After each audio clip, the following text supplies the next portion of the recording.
The COVID-19 pandemic has created a recipe for disaster for many ongoing health crises, including domestic and intimate partner abuse. Job loss, forced coexistence, and escalating stress have led to increased household tension, exacerbating the situation. Dr. Carol Ann Peterson is a full-time lecturer at the University of Southern California, Suzanne Dworak Peck School of Social Work.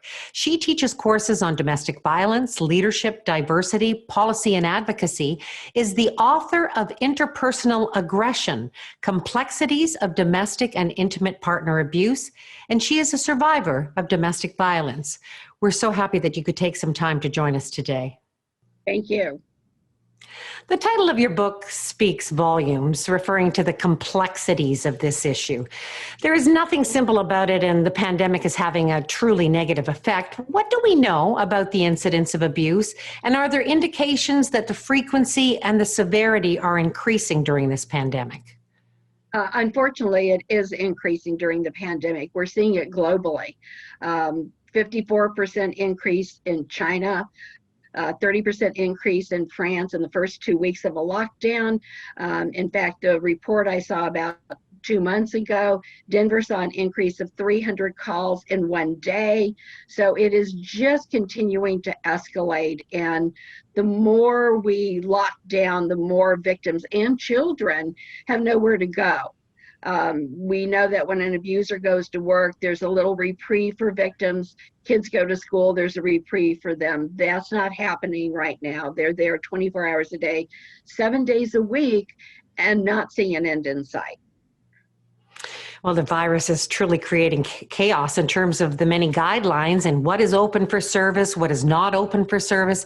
Have shelters been able to remain open, and what impact has the virus had on other support services and on mechanisms to even report abuse? It's varying, obviously, from state to state and county and to county, depending on what is happening at that moment. Some shelters have not been able to take in new clients. Many can provide a 3-day voucher for a hotel, but it's that safety issue where we have to get concerned. So as I said, some are open, some are not. We've gotten creative. We're starting to learn to think outside the box. We have advocates showing up at food banks, putting out information so that if a victim is there and not with the abuser, they see the information, they know somebody's on call. Those have been working with victims call the house on the pretext of, do you have enough supplies? Do you have enough diapers? Do you have enough toilet paper? Just to let them know somebody's there if they need to talk to somebody.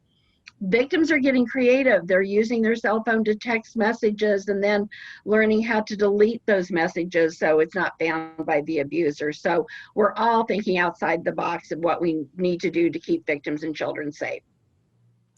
Well, we know that domestic and intimate partner abuse crosses cultural, socioeconomic, geographic, gender lines. Stats say that 1 in 4 women will be a victim at some point in their lives, but men can also be affected. Are they even less likely to report? Yes. Mainly because the reaction that they're going to get.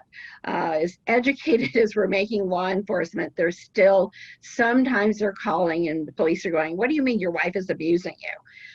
LGBT community is having difficulty as well. And so when we start to look at that, not only do we not have the services for men, most shelters cannot take men into their programs. If you're, transgender, if you're gay, I can't take you into a shelter.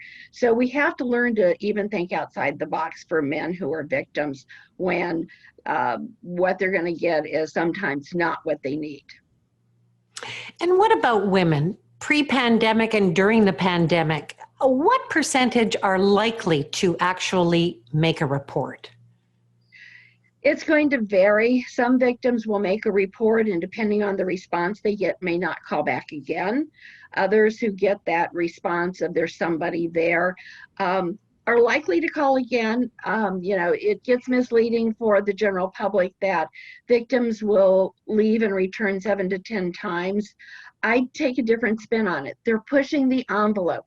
How far can I go to get out without being found? And if I am, what are the consequences and how severe is it? So they're really trying to figure out, where can I go and how safe will it be? Well, we talk about abuse. We're not just talking about physical violence. What are the various forms of abuse, and are all of these forms likely to be negatively impacted by the virus? Yes. And I use the term abuse to sort of start changing our vocabulary to indicate it's not always physical. Economic abuse. Abusers control all the money. So if I don't have access to even leave and get a hotel room for a night, where do I go? It's also an issue of isolation. There's no support system. Family and friends may cut them off or not understand. You've also got threats. And if you've got an immigration issue, if you decide to leave, I'm going to call immigration, you get deported, I get the kids. Language barriers, religion, culture, all of those keep victims trapped inside. And we need to make sure that they understand we can work with those barriers and help them. But it takes a lot for them to realize that the help is there. Well, you've said that we need to put a much greater focus on prevention instead of intervention. What are the greatest priorities right now? Greatest priorities right now, unfortunately, under the pandemic, is just getting us through and get to the other side. But prevention needs to start when they're kids, when they're 3 and 4 years old. The adage of when you're 3 and 4, if you like a little boy or a little girl, you do a little shoving, you kind of pull hair or pull clothes. We don't stop the behavior. We think it's cute. It's not cute when they're 16. And so we need to teach little boys and little girls that's not how you treat somebody. And if they're growing up in an abusive household, we're liable to find that out at an earlier age because we're stopping the behavior when they're small. Well, your book was written to benefit a wide cross-section of people, from professionals to people who may witness or be a victim of abuse. You yourself are a survivor of domestic violence. What are some key takeaways from that book that people could be using right now? It was written so that you can read whatever chapter benefits you without having to read the whole book. But find the signs that you need to know. If you're a family or friend, how can you intervene without putting yourself in danger? I don't want family and friends to be in the middle of something. If you're law enforcement, are you getting the training that you need? If you're clergy, how do you recognize the signs of an abuser and the signs of a victim? What is your church doing to help and find ways of getting them safe? Training also in terms of culture. A dear friend of mine who got the book said, I went directly to culture and diversity because we had some issues in a community and I wanted to know, what could I do? What did that community look like? I've broken it down into several ways so that you can look at various aspects, whether you're Native American, whether you're Muslim, whatever it is, you can find kind of the bare bones of what it needs. It is a definitive go-to guide. Well, the pandemic has highlighted how much work still needs to be done to ensure that people who experience abuse can obtain services, support, refuge, and medical care when it's needed.